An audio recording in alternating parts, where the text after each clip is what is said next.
Okay, so pag-uusapan po natin itong salitang rejoice. Alam niyo ba yung rejoice ay hango sa salitang Joyce? Na ang ibig sabihin ng Joyce is joy. Parehas po yan. Joyce or joy, the same po yan. So yung rejoice, nilagyan ng it is a celebration, no? It is an act of yung pag-act mo doon sa joy na yon. Okay, it is a declaration of praise. So, bago natin pag-usapan yung ating paksa, so in secular term, tayo rin naman alam din natin sa secular yung salitang rejoice. Kaya nga lang, iba po yung pag-uusapan natin. So, sa secular realm, 'di ba? Tayong lahat siguro nakaranas na rin po nung papaano yung rejoicing. 'Di ba? Minsan na pag tayo nanood ng basketball, lalo na pag nananalo yung team mo na basketball o kaya membro ka ng choir, sumali ka ng choir and then kayo nanalo. So, yung feeling, yung great feeling na yon na kayo'y nanalo, actually rejoicing 'yon, no? Kunyari, sumali kayo ng competition at nanalo kayo. Tulad po nung karanasan ko noon, nung ako po yung nagtatrabaho pa during 90s, no? Nagtatrabaho po ako sa Manila sa Philippine Appliance Corporation. Isang malaking kumpanya po yon ng paggawaan ng mga refrigerator, freezers, washing machine. So sa amin po ginagawa yung mga brand na White Westinghouse, GE, Hotpoint. So nung time na yon, sumali ako sa songwriting contest. Ito po yung anthem, Philacor Anthem. So, napakaraming contestant at kabutihan ng Panginoon, nanalo ko. So, grabe po yung tuwa namin nung araw na yon. Pati yung anak ko, tuwang-tuwa talaga nag-rejoice kami. Kasi biro mo, ang hirap na, ang dami mong mga contender, ikaw yung nanalo. So, yung ibig sabihin ng anthem, parang yung Philippine anthem natin, laging kinakanta yun, no? So sa amin, tuwing Monday, pag merong start of the week, kinakanta yun, no? Lahat ng empleyado haharap doon sa may management. And then kakantahin namin yon. So, yung feeling ng rejoicing, alam nating lahat yon in a secular sense. Kunyari, nanalo si Pacquiao, no? Pilipino. Pag sumabak yan sa boxing, pag nanalo, of course, yung mga Pilipino nag-rejoice, no? Kaya alam natin yung salitang rejoice, no? Ang pag sinabing rejoicing ay nandoon yung great feeling ng yung great delight, no? Or great joy, great happiness, yung exultant, jubilant, triumphant, no? Yun po yung mga nakapaloob na idea sa salitang rejoice. However, yung ating pag-uusapan ngayon na rejoice o rejoicing ay ito po'y makalangit. Yung ating pong kainang mga halimbawa na binigay, ito po yung mga makalupa. Ang makalupang rejoicing, it fades away. Kumukupas, lumilipas. Ngayon, masayang-masaya ka, pagkalipas ng ilang panahon, wala na yon. Hindi katulad po yung ating pag-uusapan, yung rejoicing, it is divine, it is heavenly, at hindi yun nakabase sa momentary experience, no? So, ito po yung tinatawag. Kaya nga, yung itong rejoice in the Lord, this is a powerful statement written in the book of Psalms. So, dito po tinatawagan ang lahat ng righteous na mag-rejoice sa Panginoon. Iyan po yung ating pag-uusapan ngayon. Ang Psalms 33 kasi ay meron itong binubuo ito ng 22 verses. So ang atin pong mapag-uusapan lang ngayon ay hanggang verse 3 lang. So itutuloy po natin ito sa mga susunod na mga linggo. Kasi magfo-focus lang tayo sa salitang rejoice. Kasi sa totoo lang po, marami pa po sa atin na hindi nyo naiintindihan kung ano talaga itong rejoice. Rejoice na to o yung salitang joy, no? Kinakanta natin yan yung tuwing Pasko, joy to the world. That is a very powerful word, no? Yung joy na yan kasi hindi po yan secular word. Yan po ay heavenly, divine. At ang pinagmulan po niyan ay ang ating Diyos. Okay, so tinatawagan ng Psalms chapter 33 yung lahat ng mga righteous. na mag-rejoice sa Panginoon. At alam nyo ba mga kapatid, ang sikreto ng rejoicing ay ito po'y nakatago yung sikreto doon po sa person and works of our God. Ibig sabihin, ang rejoicing ay nakapaloob yun kung sino yung Diyos natin at kung ano yung ginawa niya sa atin na nagbubunsod sa atin na mag-rejoice. Yun po yung pinakasikreto nito pong salitang rejoicing na to. Kaya nga napaka-powerful nito. Ito po yung from verse 1 to 11. So yung iba po, sasunod na lang po ating tatalakayin yun. Sabi ng verse 1, Rejoice in the Lord, O you righteous, for praise is becoming to the upright. Praise the Lord with the harp. Make melody to him with an instrument of 10 strings. Sing to him a new song. Play skillfully with a shout of joy. For the word of the Lord is right, and all his work is done in truth. He loves righteousness and justice. The earth is full of loving kindness of the Lord. By the word of the Lord, the heavens were made, and by the breath of his mouth, all their host. He gathers the waters of the sea together as a heap.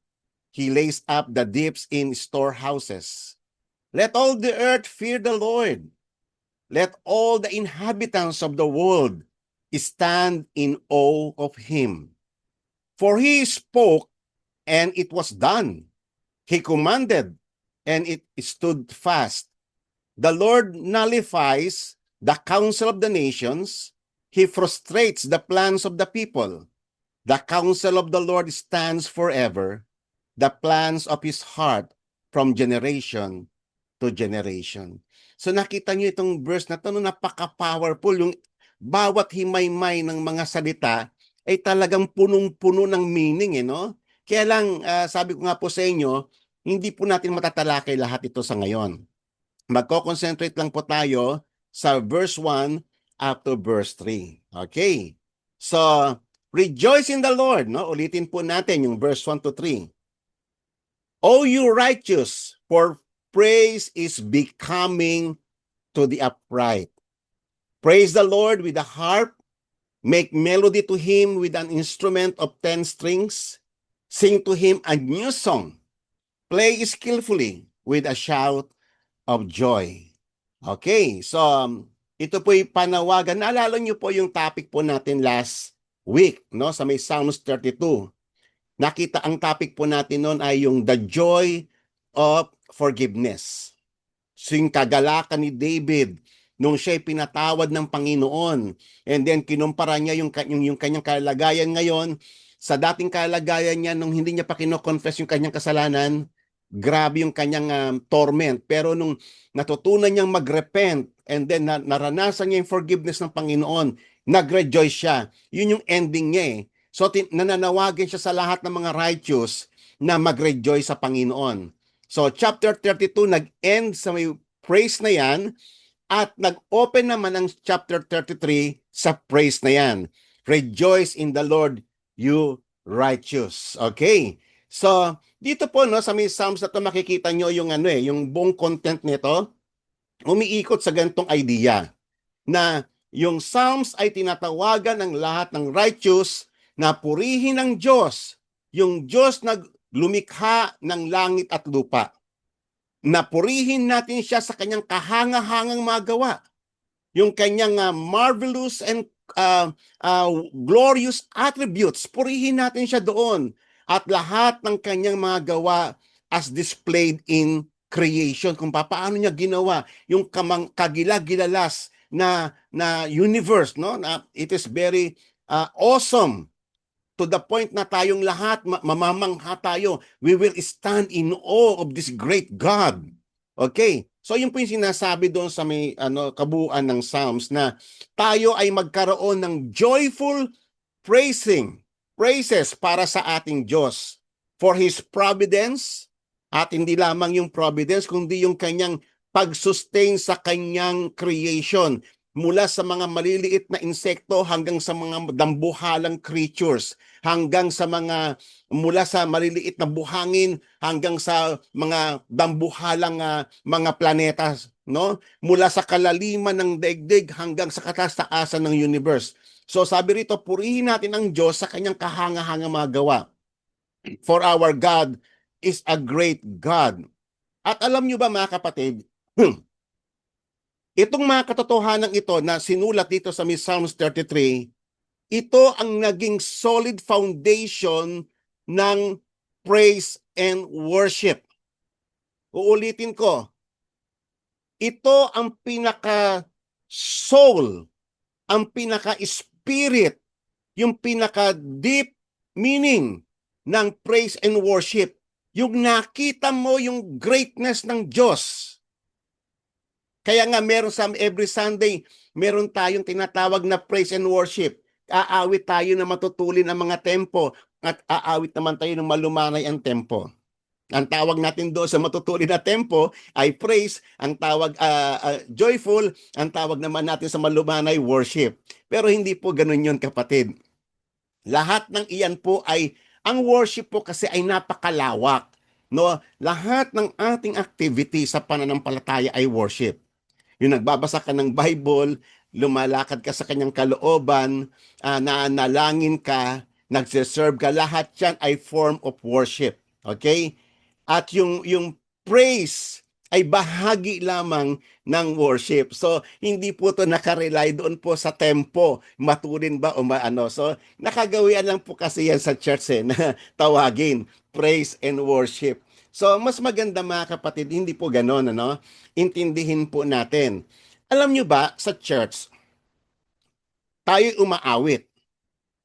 So ngayon, alam nyo ba, po pwede ang tao umaawit lang siya dahil maganda yung tempo eh. O kahali-hali na yung melody, ang ganda pa ng mga tumutugtog, napaka-skillful.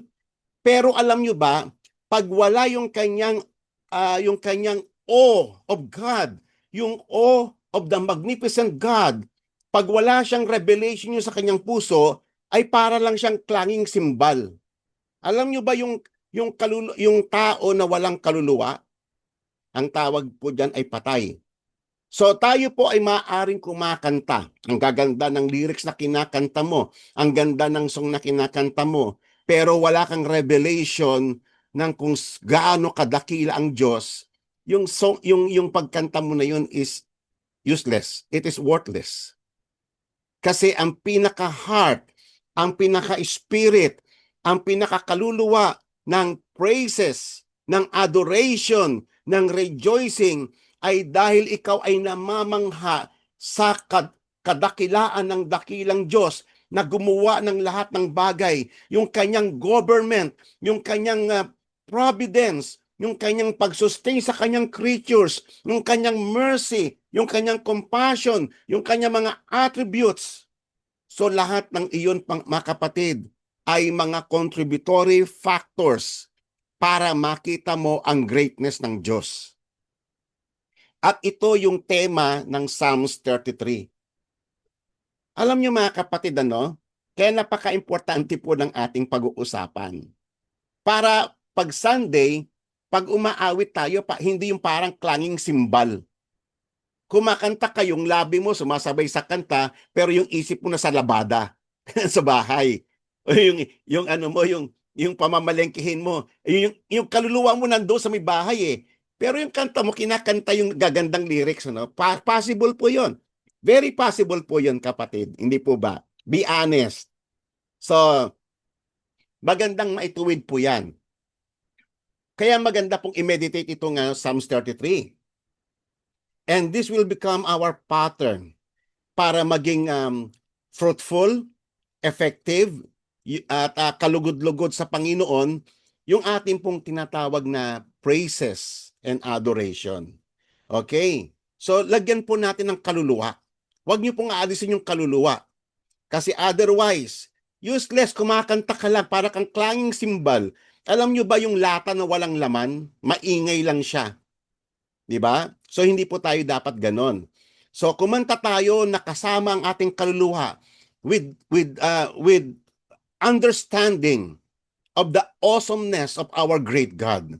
Okay. So ngayon mga kapatid, whenever, napansin nyo kasi rito, no, rejoice in the Lord, all you righteous. Whenever you encounter the word righteous, mga kapatid, ang ibig sabihin, ang tinutukoy rito ay yung mga taong niredeem ng Diyos. Those people who experience justification by the grace of God. Yan po ang righteous. Kasi mga kapatid, ang tao, tatandaan nyo po ito ha, ang tao, kailanman hindi siya magiging righteous by himself. Kasi sinful siya.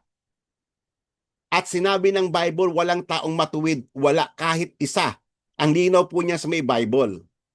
So, tayo, makasalanan din tayo eh. Pero dineclare tayo na righteous because of Christ. Yung righteousness ni Christ ay naisalin sa atin dahil sa ating pakikipag-isa natin sa Kanya, dahil sa ating pananampalataya sa Kanya. Okay. So, ang Panginoon, ginawa niya tayong righteous sapagkat siya yung nagbayad ng ating mga offenses. Tatandaan niyo po yan. Kaya rito, marapat lamang na talagang ang i-require ng Panginoon na mag-rejoice ay yung mga righteous. Alangan naman yung mga sinners. Hindi po ba? Common sense lang po. So, kaya nga po mga kapatid, sabi rito, for praise is becoming to the upright. Sila lang po yan eh. Sila lang po talaga yung karapat-dapat dyan mga kapatid. Di ba? Praise is beautiful. Praise is fitting and appropriate for the upright only. Kasi ang sinner, hindi nila alam yan. Hindi nila naiintindihan bakit umaawit sa Panginoon. Kaya nga ang tawag nila sa mga Kristiyanong umaawit sa Panginoon mga ano yan sa salitang Ilocano, bagtit, 'di ba? Parang baliw, ganon, no? Parang may topak sa Tagalog. So ganon kasi iiyak tapos tatawa ganon, 'di ba? Pero hindi kasi naiintindihan yung joy, yung trabaho ng banal na espiritu. Tatandaan niyo po ang mundo, maraming ding religious people na umaawit din sa Panginoon. Pero gaya ng sabi ko sa inyo, without the soul of ng tamang ng praises, kung wala yung awesomeness sa Panginoon, yung revelation kung sino, kung gaano kadakila ang Diyos, walang silbi ang awitin. Umaawit ka lang. Para ka lang umaawit ng ordinaryong awit. Di ba? Alam naman natin yun, totoo yun eh. Maraming kumakanta ng flag ceremony sa ating Philippine anthem. Wala naman talaga ang puso niya doon sa ano. Kailang required kasi siya, kaya siya umaawit doon. Totoo naman po yun eh, na po pwede mong awitin ng isang awitin pero wala yung puso mo. Nakikisabay ka lang sa beat, sa music dahil maganda ang music. Minsan nga, di na pa nga naintindihan yung lyrics kung nakanta lang natin yun kasi English, di ba? So maraming ganun po yan. Ganun-ganun din po sa ating mga hanay. So, kaya nga rito mga kapatid, maganda na talagang umaawit tayo, na talagang ramdam na ramdam natin yung greatness ng Diyos sa buhay natin. Kasi ibinilang tayo ng Panginoon sa mga matuwid. Ibinilang tayo ng Panginoon sa mga, isipin mo, bilang ka sa righteous. Alam natin na makasalanan tayo. And then dahil sa habag lang ng Diyos sa atin, ibinilang niya tayong matuwid alang-alang sa banal niyang pangalan. Kaya nga sabi rito, praise is beautiful. It is fitting for the upright. It is appropriate. Sila lang. Talaga ang makakaawit niyan kasi sila'y nakaranas ng ransom ng Panginoon. Sila yung mga tinatawag na mga tao, sabi nga sa Hebrews chapter 6 they have tasted the Lord, the goodness of the Lord. Sila yung mga taong na-enlightened. Sila yung mga taong nakatikim ng heavenly gift. Sila yung mga taong na tumanggap ng banal na espiritu. O, di ba? Yan ba'y naranasan niya ng mga tao sa mundo? Never. Kaya nga, praise is beautiful for the upright. It is becoming for the righteous. It is fitting. It is appropriate. Ba, alam mo yung akmang-akma, yung lapat na lapat, di ba? Talagang compatible talaga yung awit na papuri para lamang talaga sa mga righteous yan. Amen. Kaya hindi kayang i-counterfeit yan eh. Di ba? Yung mga tao sa mundo, pwede lang gayahin. Alam mo ba yung mga tao sa mundo, they can imitate everything. Kaya nilang magsabi rin ng hallelujah. Kaya rin magsabi nila ng praise God. Kaya rin nila magsabi ng thank you Lord. Kaya rin nila magdala ng Bible. Kaya rin nilang awitin yung mga inaawit natin. Pero ang nawawala, kung alam nyo kung ano, yung revelation kung sino ang Diyos at kung gaano siya kadakila at kung ano yung kamanghang-manghang ginawa niya sa ating kalagitnaan. Iyon ang wala sa kanila.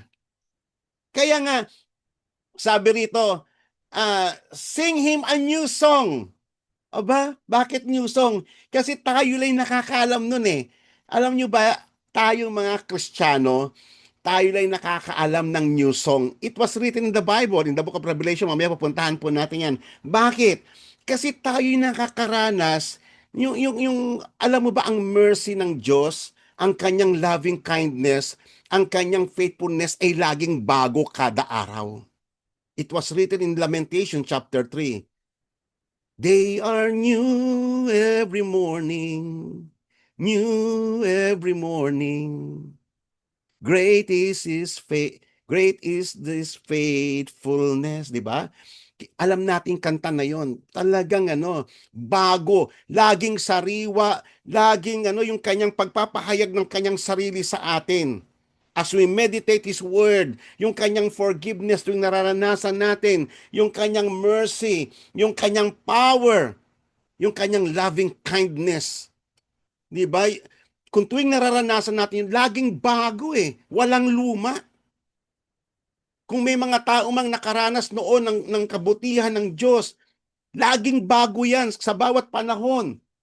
Kaya you cannot contain God. You cannot contain His mercy. Yung kanyang loving kindness, they are new every morning.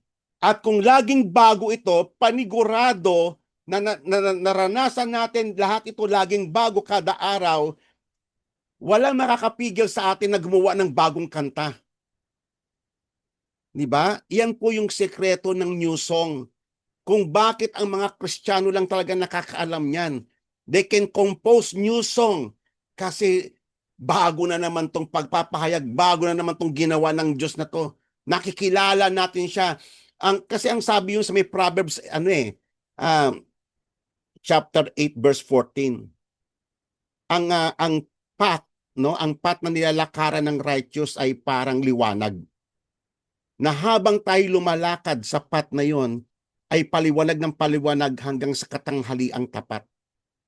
So, it signifies, sabi ng verse na yon sa may Proverbs, na talagang habang tumatagal yung ating pagme-meditate sa tagumpay ng Panginoon, habang minemeditate natin yung mga ginawa ng Diyos sa atin, dumadami yung kapahayagan ng Diyos kung gaano kalaki yung tagumpay na pinagkaloob niya sa atin, kung gaano kalaki yung pag-ibig na pinamalas niya sa atin, kung gaano kalawak yung pangako na ipinangako niya sa ating lahat, kung gaano kalaki yung pag-asa na meron tayo sa Kanya. Palaki ng palaki yun, paliwanag din ng paliwanag. Kaya nga, hindi mo mapipigilan na ang mga Kristiyano sa bawat panahon ay mag-compose ng mga bagong kanta. Kasi laging sariwa, laging bago ang kagandahan ng Panginoon, ang kanyang kabutihan na ipapamalas sa kanyang mga ginawa. Amen? Di ba napakaganda mga kapatid yung ating pinag-uusapan? Di ba? Marapat lamang it is the praise is becoming to the upright. Marapat lamang talaga na mag-rejoice yung mga taong nakaranas ng kabutihan ng Panginoon. Amen. Kaya nga, ano po ba yung rejoicing? At tignan po muna natin yung yung sinasabi ko na sa Revelation chapter 14. Ito po ay si Jesus Christ at yung the redeemed. Itong 144,000 na to, ito po yung redeemed. Okay, mga tinubos ni Kristo. Sabi rito, then I look and behold, the Lamb was standing on Mount Zion. Alam natin ang Mount Zion, that is the heavenly Jerusalem, ang church ng Panginoon. Yan yung totoong church, hindi lang mo po yung church na kinabibilangan natin. Yan po yung the church of the firstborn, sinasabi sa Hebrews. And with him is the 144,000. Tayo po yon. Ang 144,000 ay ano yun 12,000 times 12,000. It is squared. It symbolizes yung perfections natin sa Panginoon. Okay? Having his name and the name of his Father written on their foreheads. And they sang a new song. Wow! Oh, yan, ano, na-encounter nyo, no? Di ba nire-require tayo ng Panginoon umawit ng bagong kanta?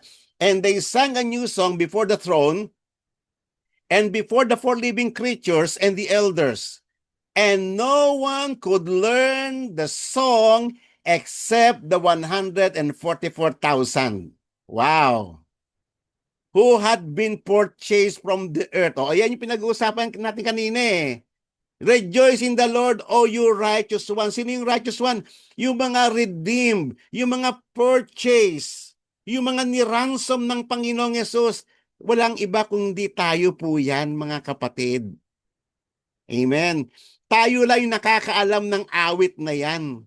Dahil sa kanyang kapahayagan, araw-araw laging sariwa sa atin. Nakikita natin kung gaano kalaki ang kanyang kapangyarihan, ang kanyang kamangamahang mga gawa. Sinasaysay natin sa pamamagitan ng awitin. Dinideclare natin kung sino ang Diyos natin, kung gaano siya kadakila. Amen? Tayo lang nakakaalam yan, mga kapatid. Amen. So these are the ones who follow the Lamb wherever he goes. These have been purchased from among men as the first fruits to God and to the Lamb. Tayo yun the firstborn, the first fruits, tayo po yan, mga kapatid. Okay, so purihin ang Panginoon. So, ano nga uli ang rejoicing? Ito pong rejoicing na to ay, this is divine, okay? Pero bago po tayo pumunta doon sa definition natin ng what is joy or what is rejoicing, i-differentiate po muna natin yung joy with happiness. Kasi maaaring malito po tayo dyan. Okay, meron pong pagkakaiba yan eh. So, bagamat yung happiness ay part ng joy. Kasi meron pong secular na dapat natin mapaghiwalay yon. Yung secular at saka yung heavenly. Okay, so yung joy o yung happiness na bunga ng ginawa ng Diyos sa atin, iba po yon sa happiness o joy na sa mundo na nararanasan din natin. So sa mundo, yung salitang happiness, ito lang po yon. Secular po ito, no? Happiness is a positive and pleasant emotion triggered by positive life experiences. Kunyari, nakaranas ka ng good health, yan, masaya ka. Magandang kalusugan mo. Oy, nanalo ka ng loto.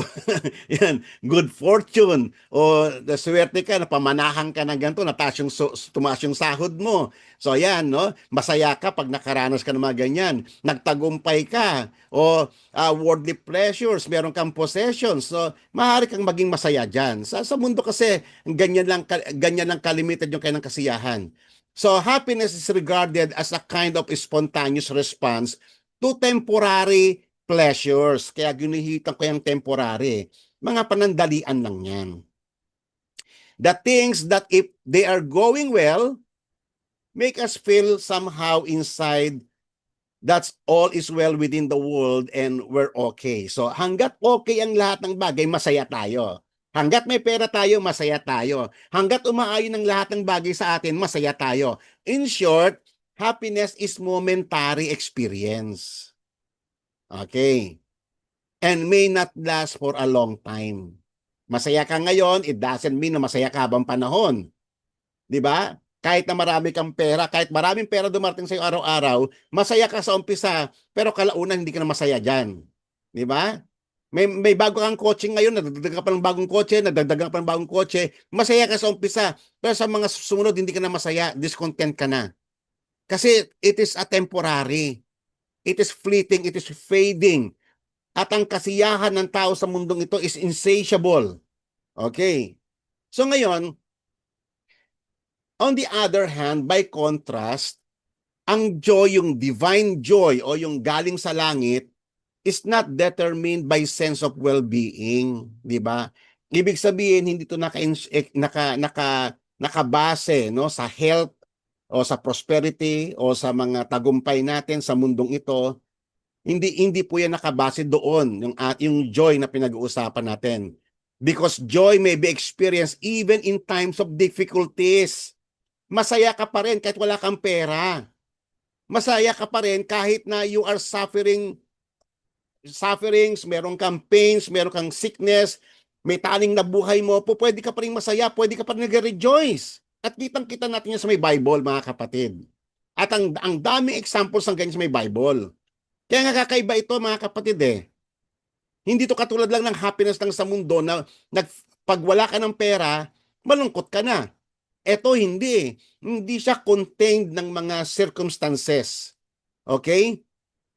Masaya ka pa rin kahit na napaka-uncertain ng future. Masaya ka pa rin even in times of war, in times of famine, in time of sword. Mamaya makikita niyo mga halimbawa ng yan. Kahit ikaw ay pine-persecute, even in the face of death, masaya ka pa rin. Hindi kayang tanggalin ng mga ordeal ng buhay yung joy na ipinagkaloob ng Diyos sa kanyang mga hinirang. Nakakaintindihan po ba tayo, mga kapatid? Okay. For example, ito, no? Sinabi sa James, "Consider it all joy, my brethren, when you encounter various trials." What? Nagtadanas ka. Alam niyo naman yung mga trials, mga kapatid, di ba? Alam naman natin yan, eh, mahirap yan. Hindi po yan madaling bagay. Hindi po yan kasiya-siya. At ang Diyos ang nag-determine yan sa buhay natin. Siya ang nagtatakda niyan, mga kapatid, ng mga pagsubok na yan. Knowing that the testing of your faith, what? Produces endurance.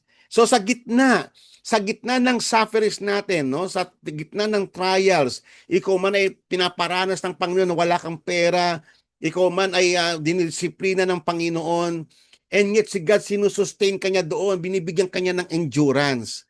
Para yung faith mo talagang mapiga siya, parang lemon, pinipiga talaga yung katas, di ba? So that your faith may produce endurance. And let the endurance have its perfect result by the grace of God yan, ha? So that you may be perfect and complete, lacking in nothing. Titibay ka eh. Alam nyo ba yung mga tao na dumadaan sa mga ordeal? Yung mga taong kapos sa salat sa yaman, mas matitibay yun kaysa sa mga taong lumaki ng luho. Okay? But if any of you lacks wisdom, let him ask God, who gives you all generously and without reproach, and it will be given to him. Okay, so yan po, no? Yan po isang halimbawa na nagre-rejoice tayo. Kasi alam natin, ang Kristiyano kasi ganito, no? Alam nyo ba ang Kristiyano, ang pagkakaiba niya sa unbelieving world? May understanding tayo. May understanding tayo ng mga pangyayari. Why? Because the mind of Christ ay pinagkalooban tayo ng Diyos na mag-share ng mind ni Christ. We understand. We see things differently.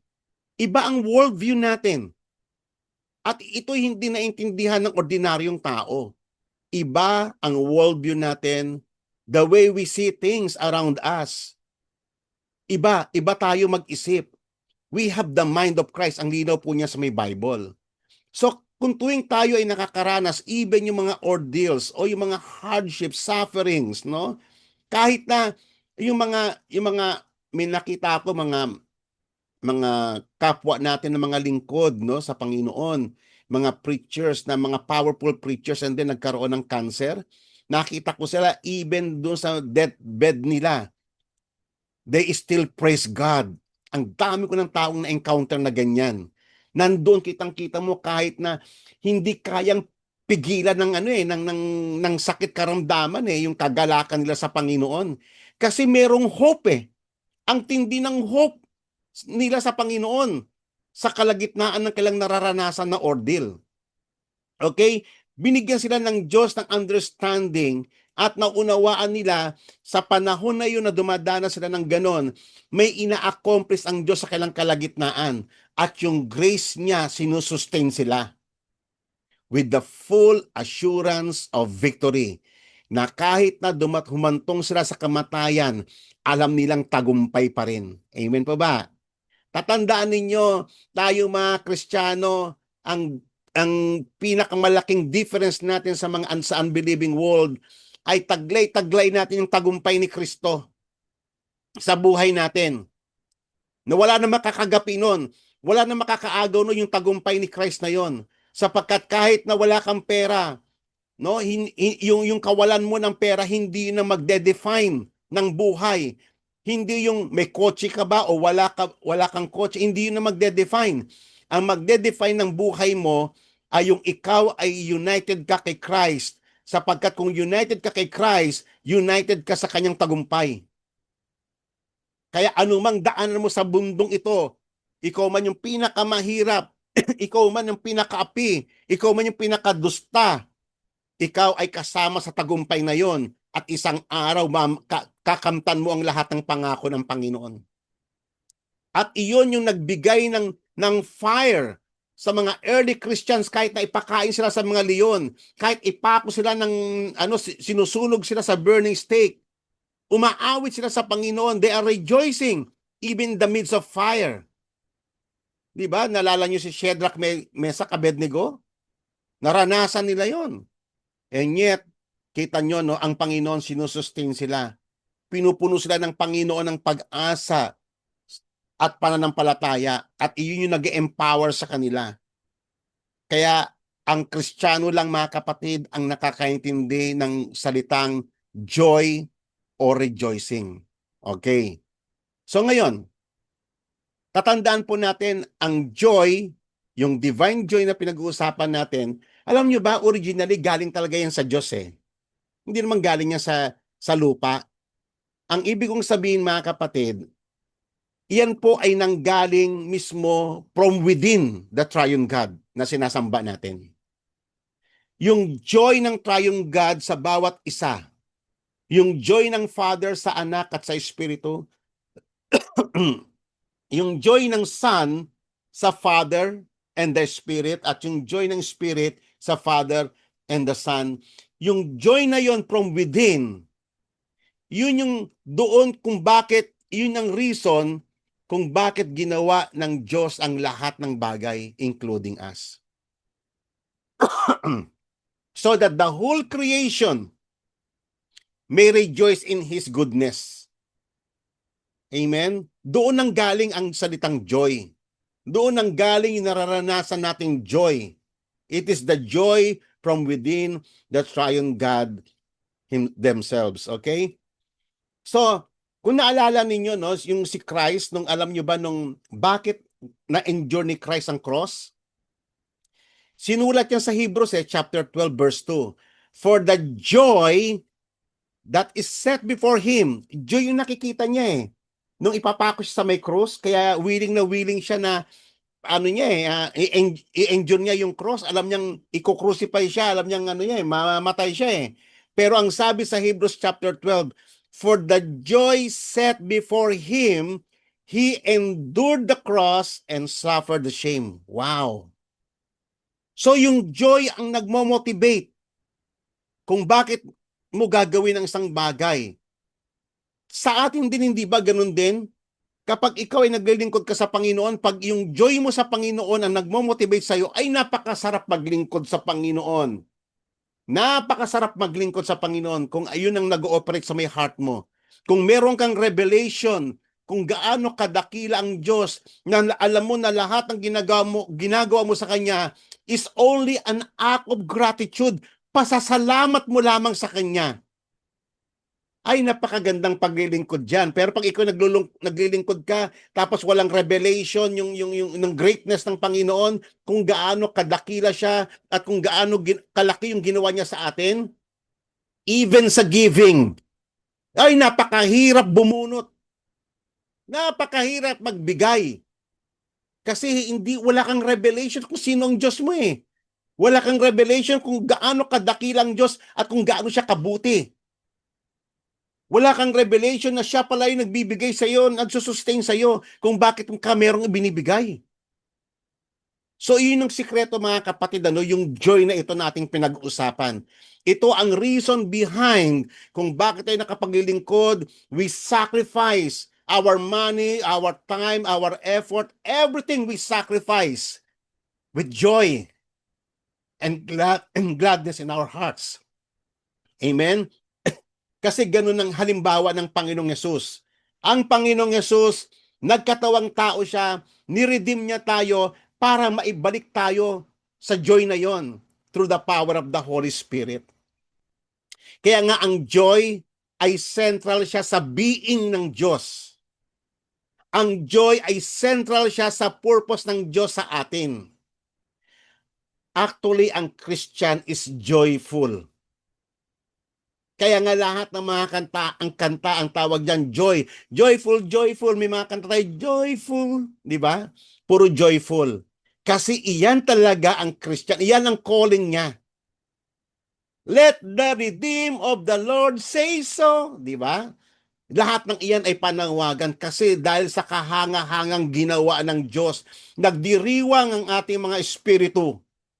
Nagdiriwang tayo dahil sa kahanga-hangang ginawa ng Diyos sa ating kalagitnaan because of what the Lord has done for us. Amen. Isipin nyo mga kapatid, kaya nga, the joy of every Christian is supernatural response of believing the gospel. Doon nagsimula yung ating joy. Nung tayo ay binigyan din tayo ng Holy Spirit na paniwalaan mo yung ebanghelyo. At ito ay trabaho ng Holy Spirit sa atin. It is a unique experience because it is grounded in the solid truth of what God has done for us through Christ. Isipin niyo mga kapatid, nung tayo makasalanan pa, we don't know ang salitang joy. Why? How can we rejoice? Alipin ka nga ng kasalanan eh.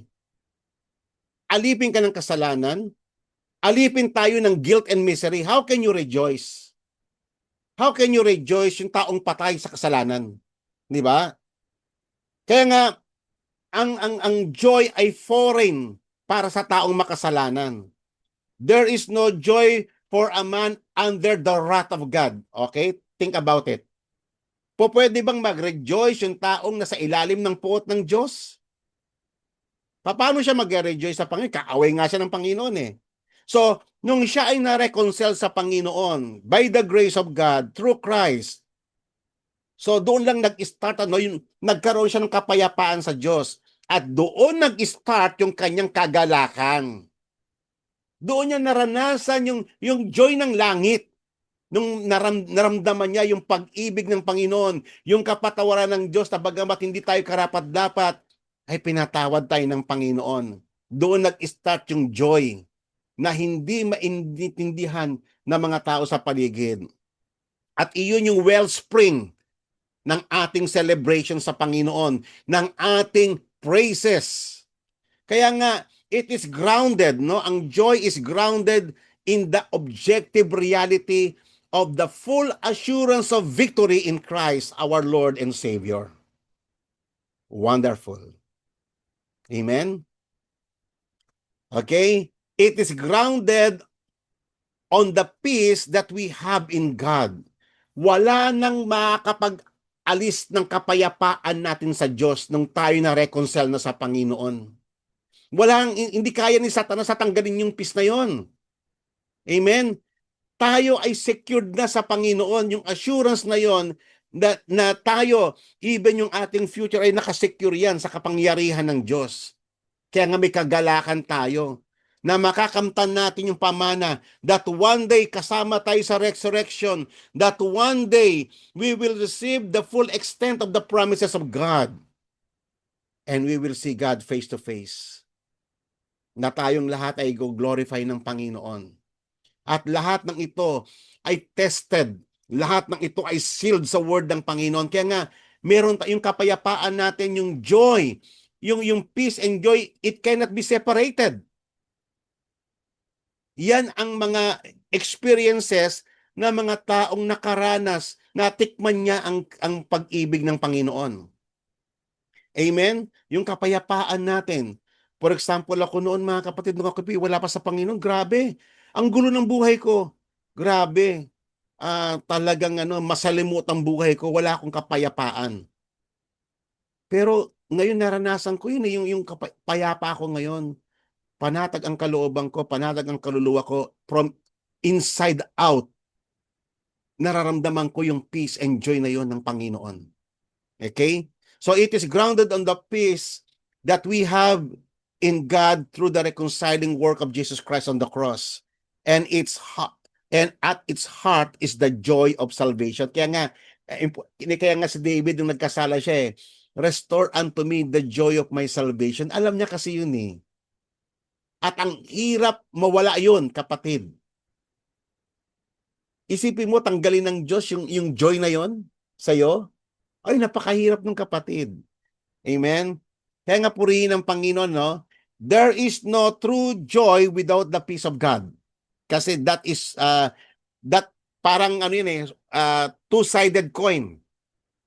Pag ikaw may kapayapaan ka sa Diyos, the result is joy in the Lord.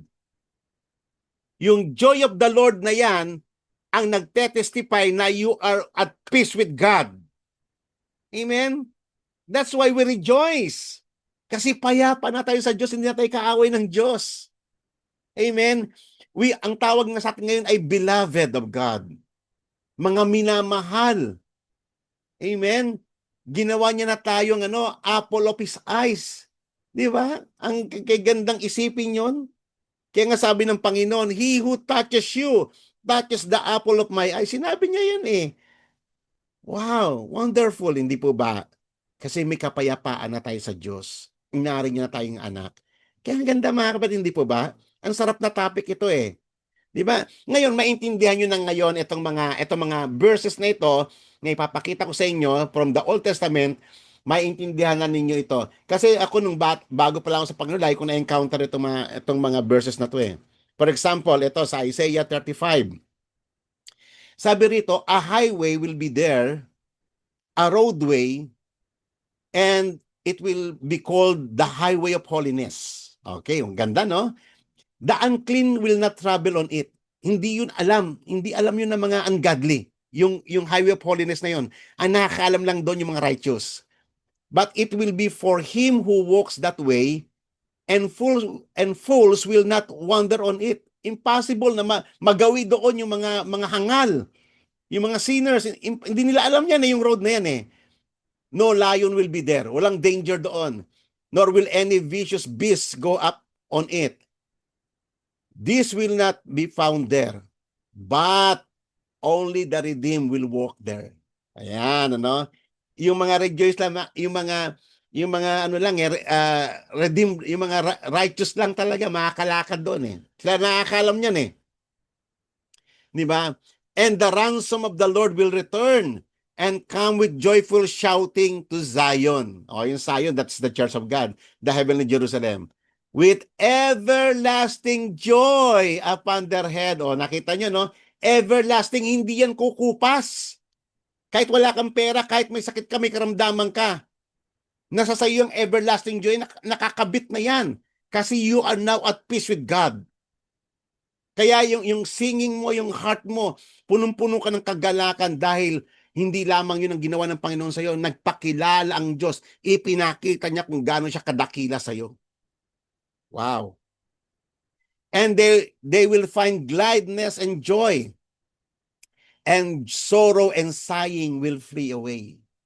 Lahat ng ating misery, lahat ng ating mapaparam yan, mapapalitan yung security mo sa puso mo at yung peace na yung sealed by the Holy Spirit. Okay? Punta naman tayo sa Isaiah 55. Itong ganda-ganda na to eh. Kinakanta, may kanta ito eh. Kinakanta namin nung bago pa lang kami Christians eh. For you will go out with joy and be led forth with peace.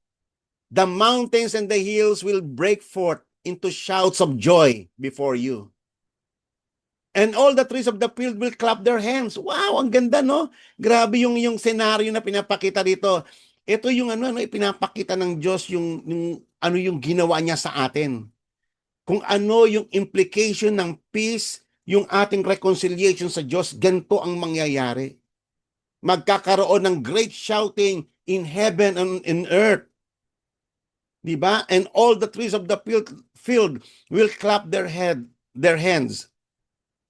Instead of thorn bush, the cypress will come up, and instead of nettle and myrtle will come up, and it will be a memorial to the Lord for us, for an everlasting sign which will not be cut off. Wala nang makakapag-alis nun. Yung everlasting joy na yon. Once na ikaw ay nagkaroon ng kapayapaan na sa Diyos. Yan ang experience ng Diyos ng mga redeemed, declared na righteous before God. Kaya nga it is fitting for the righteous to rejoice in the Lord, to praise God. It is fitting for them kasi meron silang everlasting joy upon their heads. Kaya pag umaawit sila, kahit na walang music, kaya nilang kumanta. Kahit walang tambourine, kahit walang gitara, kahit walang drums, kaya nilang kumanta. O sige nga po, try nyo nga po yan sa church. Kumanta kayo ng walang mga musical instruments. Minsan tayo, pag wala ng musical instruments, walungkot na tayo eh. Bakit? Nakabase ba doon ang joy? No. Kaya nung panahon nga ng digmaan ng mga Kristiyano, nag-aawitan sila eh. Napanood ko nga yung movie na China Cry. Grabe yung persecution sa China, yung transition ng China from sa kanilang dating empire kasi yung kanilang and then naging communist sila. Pine-persecute yung lahat ng mga Christians doon sa may China. Napanood ko yun eh. Alam mo, nagre-rejoice sila sa gitna ng persecution. Napanood ko yung movie na yun. Kaya nga sabi rito sa Psalms 107, Oh, give thanks to the Lord, for He is good, for His loving kindness is everlasting. And let the redeemed of the Lord say so. Di ba yan, no? Isang kanta na napakaganda. Let the redeemed of the Lord say so. Yan. Whom He has redeemed from the hand of the adversary. Kaya nga magre-rejoice sila. Sila lang yung kayang umawit at mag-declare ng goodness ng Panginoon kasi naranasan nila first hand yung kagandahang loob ng Panginoon. Jeremiah 31, verse 12 to 14. They will come and shout for joy on the height of Zion, and they will be radiant over the bounty of the Lord, over the grain and the new wine, and the oil, and over the young of the flock and the herd, and their life will be like a watered garden, and they will never languish again. Ibig sabihin, hindi na uli sila maghihirap. Then the virgin will rejoice in a dance, and the young men, and they all together, for I will turn their mourning into joy, and will comfort them, and give them the joy for their sorrow. Wow. Amen? Kasi iyan yung mga expressions sa may Bible na yung ashes mo gagawin kong beauty.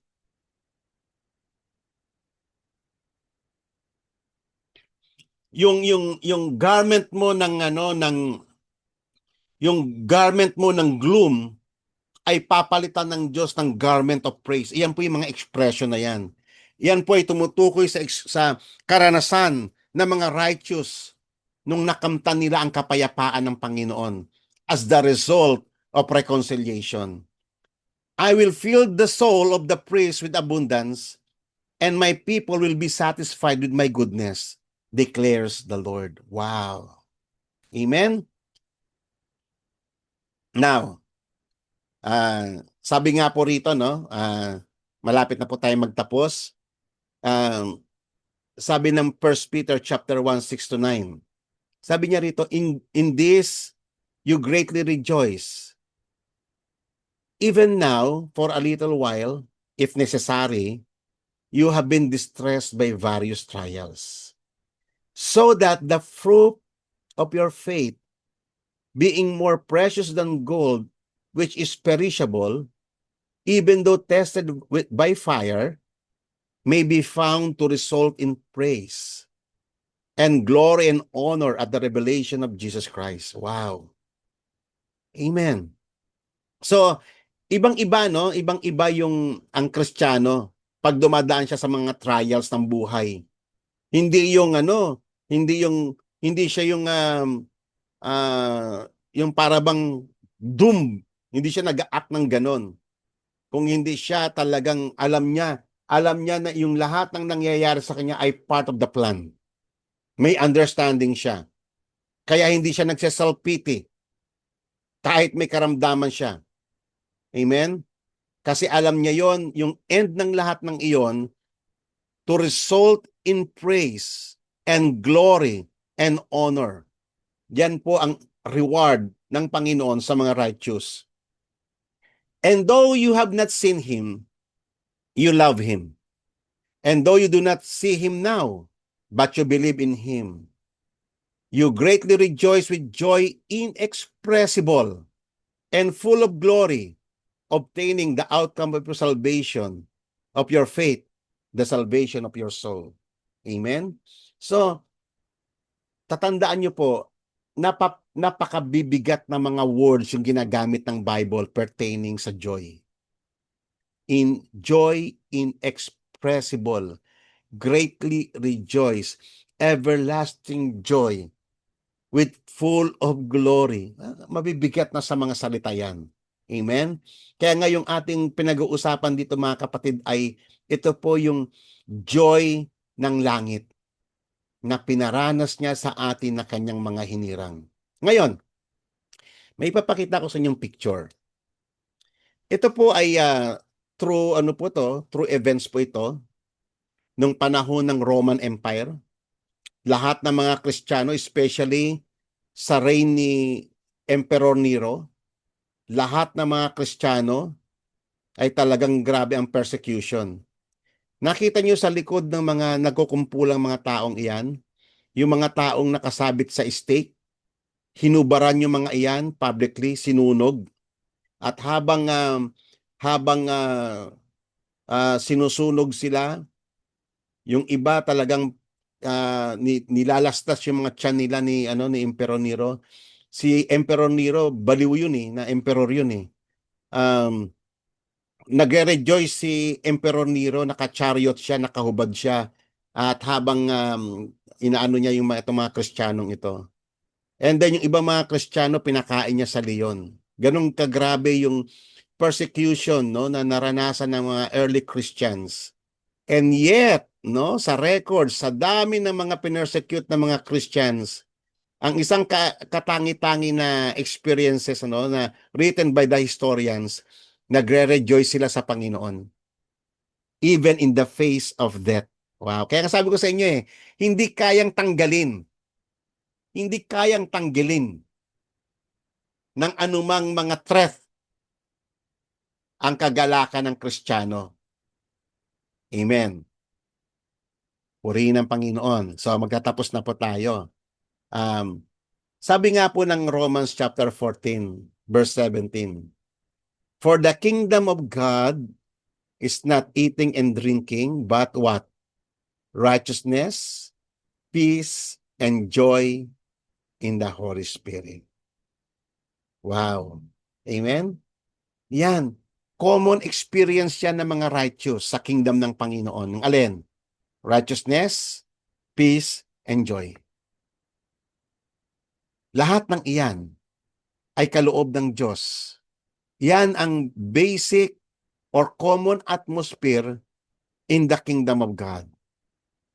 Hindi po pwedeng sabihin na may righteousness ka, wala ka namang joy. Hindi po pwede kasi inseparable yan The result ng righteousness, the result ng ng forgiveness ng Panginoon ay peace and joy. That is inseparable thing na experience ng Kristiyano. Sabi ng Psalms 16 verse 11, "You will make known to me the path of life.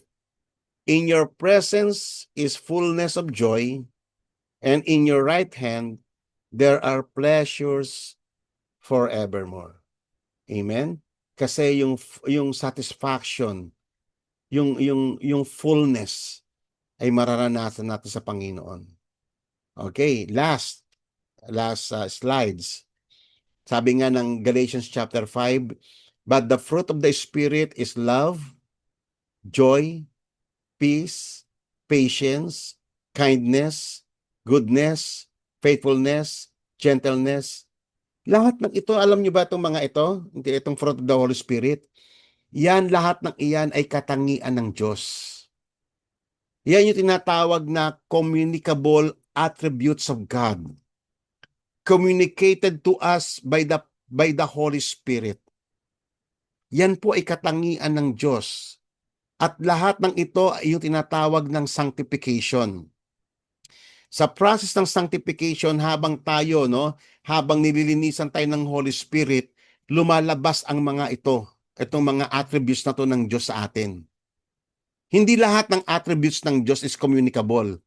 Pero itong mga katangiang ito, itong mga character na ito yung tinatawag na communicable, no? Na isinare ng Diyos sa atin ang pag-ibig, ang kagalakan, ang kapayapaan, ang patience. Yan, mga karakter ng Diyos yan eh. So, ito po ay trabaho ng Holy Spirit sa atin. Kaya, sa gabing ito, tumutok lang tayo sa salitang joy, no? With konting peace, na pag-uusapan po natin yan. So, finally, Christian joy is based on objective reality, not on subjective feeling. Kasi ang happiness, nakabase lang siya kung ano yung nararamdaman mo ngayon eh. Subjective, no? Yung karanasan ng tao. But hindi siya nakabase doon. Nakabase siya sa objective reality ng kung sino ang ating Diyos at kung ano yung ginawa niya sa atin. Yun yung objective reality. At doon nakabase ang ating kagalakan. Hindi sa subjective feelings ng tao. Therefore, Christian joy is anchored in the facts of the faith natin sa Panginoon, sa ating relationship doon, sa Kanya. Nakaangkla yan, hindi yan mapuputol. Kailanman hindi yan mawawala kasi nakabase yan sa pangako ng Panginoon. Purihin ng Panginoon sa gabing ito. And I pray mga kapatid, nakatulong ng malaki yung ating topic, lalo na tayo, bukang bibig natin, praise and worship sa church eh. At least somehow, naintindihan natin, bakit nga ba tayo umaawit sa Panginoon? Bakit tayo kinakailangan mag-rejoice? Bakit kinakailangan maging yung hindi lamang po positive thinking, hindi po ganoon, no? We never teach that in the church, no? Yan ay secular ideas. Pero tayo, mga kapatid, nagre-rejoice tayo in whatever circumstances. It is not because nung mga bagay na nakikita natin o mga bagay na nararamdaman at naranasan sa mundong ito, kundi sa katotohanan ng kung sino ang ating Diyos, sino si Jesus, at ano yung kanyang kahangahangang mga gawa. Yan ang reason for celebration, the reason for rejoicing, the reason, O Lord, ng everlasting joy natin sa Panginoon. Purihin ang Diyos, tayo po'y manalangin. Salamat, Panginoon. Sa gabing ito ay pinaramdam mo sa amin ang kagalakan mo, Panginoon. Binigyan mo kami ng pangunawa kung gaano kahalaga, O Lord, ang kagalakan na mayroong kami sa iyo. At ito ay nag-ugat dahil, O Lord, nagkaroon kami ng kapayapaan sa iyo. Salamat, Panginoon, sapagkat ang joy na ito kailanman ay hindi na ito mapapawi sa amin. Kaya nga marapat lamang sa mga matuwid, sa iyong mga tinubos, sa iyong mga hinirang na magdiwang sa iyong kagandahang loob.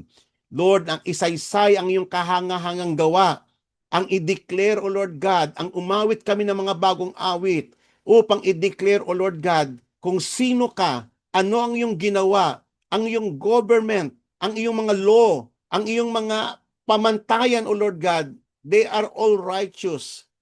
at ang iyong mga attributes, Father God. We celebrate, O Lord God, lalo na, Panginoon, sa iyong being sapagkat ikaw mismo, Panginoon, ang pinaka-essence ng joy. Ikaw ang pinaka-essence ng peace, ng justice, ng righteousness. At lahat ng ito, O Lord God, ay binahagi mo sa amin upang maipakita mo sa lahat ng iyong nilikha kung gaano kayaman ang iyong kagandahang loob. Salamat, Ama, sa gabing ito. Pagpalain mo nawa ang nakinig sa mensahe mo, Panginoon, sa gabing ito. Purihin ka, O Diyos, sa pangalan ni Jesus na aming Panginoon at tagapagligtas. Amen.